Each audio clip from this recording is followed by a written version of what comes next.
આજકાલ લગ્ન સરાની સિઝન ચાલી રહી છે ત્યારે લગ્ન નક્કી થાય ત્યાંથી લગભગ 4 થી 6 મહિના અગાઉ લગ્નના વરઘોડા માટે મોંઘા ભાવના બેન્ડ ડીજે ઘોડા બગી નક્કી કરવામાં આવે છે।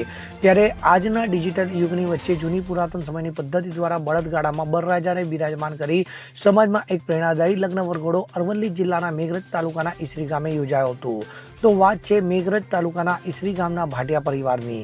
જયેશ ભાટિયાના દીકરા હર્ષ ભાટિયાના લગ્ન લેવાના હતા। તે સમયથી વરરાજાના પિતા જયેશ ભાટિયાના મનમાં એક વિચાર હતો કે જ્યારે પોતાના દીકરાના લગ્ન લેશે ત્યારે વરઘોડો શબ્દ દૂર કરીને દેવદર્શન નામ આપીશ અને દેવદર્શન શબ્દને ચરિતાર્થ કરવા માટે ખર્ચાળ ડીજે બેન્ડ બગી અને ઘોડાના ઉપયોગ બંધ કરી જૂની પુરાણી સંસ્કારી પદ્ધતિ અપનાવીને સમાજમાં એક ઉદાહરણ બેસે એવી પદ્ધતિ અમલમાં મૂકીશ એવું નક્કી કર્યું હતું।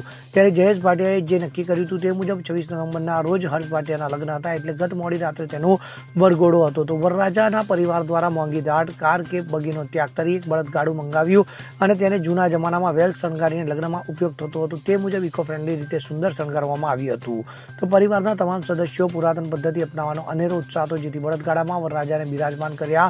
ડીજે અને બેન્ડ જેવા મોંઘા વાજિંત્ર સાધનોનો ત્યાગ કરી જૂની પદ્ધતિના શરણાઈવાળા દેશી વાંજા મંગાવીને વરરાજાનો દેશી પદ્ધતિથી દેવદર્શન એટલે કે નગર યાત્રા કાઢવામાં આવી હતી। ત્યારે આજના હાઈટેક યુગમાં પુરાતન પદ્ધતિને ઉજાગર કરવાના અનોખા પ્રયાસથી સૌ ગ્રામવાસીઓએ નિહાળ્યો અને પ્રેરણા લીધી હતી।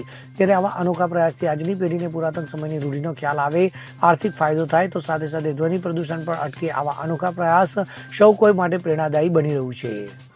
મારું નામ હર્ષ જયેશકુમાર ભાટિયા છે અને આજે મારા ઘરે દેવ દર્શન કરવા માટે જઈ રહ્યા છીએ। બધા વરઘોડાનું નામ લે છે, વરઘોડા રીતે ડીજેમાં ને એ રીતે નીકળે છે, પણ મારા પપ્પાના વિચારો એવા હતા, મારા પપ્પાની ઈચ્છા એવી હતી કે આપણે જે જૂની રીતો છે, જૂના સંસ્કારો છે એ પાછા લાવીએ। એટલા માટે બળદગાડું શણગાર્યું છે અને બહુ જ ઉત્સાહ છે એને લઈ કે બળદગાડું શણગાર્યું છે બહુ સારી રીતે મારા ભાઈઓએ, મારા જીજાજીઓએ ભેગા થઈ અને ખૂબ જ મને ઉત્સાહ એટલો બધો છે કે જે સમાતો નથી અને મારા પપ્પાની ઈચ્છા પૂરી થઈ રહી છે અને પ્લસ આપણા જૂના જે સંસ્કારો છે, રીતિ રિવાજો છે એ પાછા આવી રહ્યા છે। આના આવનાર પેઢીઓને બી હું એમ કહેવા માંગુ છું કે આ વસ્તુ આપણે કરવી જોઈએ અને હું આની સરાહના વધારે કરું છું। મારું નામ જયેશકુમાર સી ભાટિયા છે। હું મૂળ ઈસરી ગામનો વતની અને મારા બાબાનું નામ છે હર્ષ।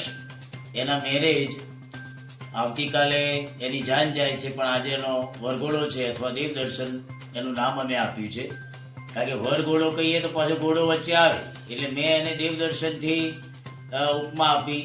અને એ ઉપમા આપવાનું મેઇન કારણ એ કે છેલ્લા હું 10 વર્ષથી જોઈ રહ્યો છું કે દિન પ્રતિદિન આર્થિક રીતે નબળો હોય કે સદ્ધર હોય પણ એ લોકો વરઘોડાની અંદર અથવા બેન્ડ બાજાની અંદર અથવા ડીજેની અંદર એટલા બેફામ ખર્ચા કરે છે કે એ લગભગ એના પ્રસંગ પછી 8-10 વર્ષ સુધી એ મૂંઝાયેલો રહે છે।